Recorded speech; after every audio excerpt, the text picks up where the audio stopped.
Dinisqualify ng COMELEC 2nd Division si dating Congressman Edgar Erice sa darating na 2025 elections dahil sa mga pahayag niya kaugnay sa maanumalya umanong kontrata ng COMELEC at Miro. Iaapela raw yan ni Erice sabay giit na wala siyang nilabag. Nakatutok si Sandra Aguinaldo. Sa ibinabang resolusyon ng 2nd Division ng COMELEC, disqualified si dating Congressman Edgar Erice sa pagtakbong muli bilang kinatawan ng 2nd District ng Caloocan.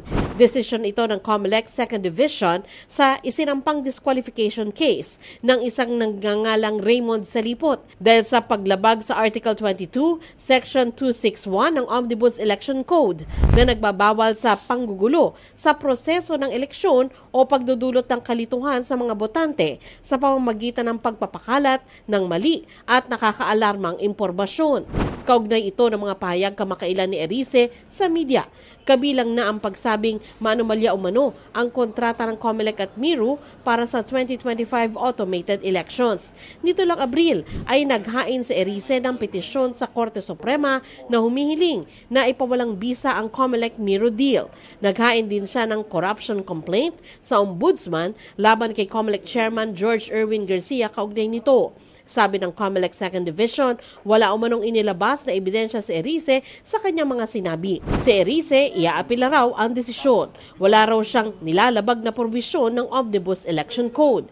I am not violating Section 261Z of the Omnibus Election Code because the particular provision pertains to violations and offenses committed during the voting.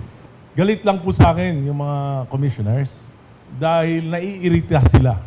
Kaya po ang tunay na dahilan kung bakit po nila ako dinidisqualify is I think this is disqualification because of their irritation to my persistence.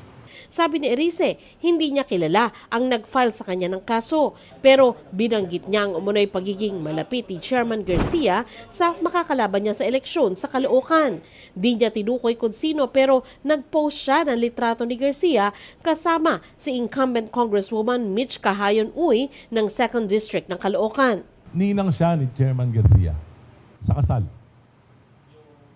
Tapos lawyer siya nung naglaban kami, lawyer sa protesta si Chairman Garcia.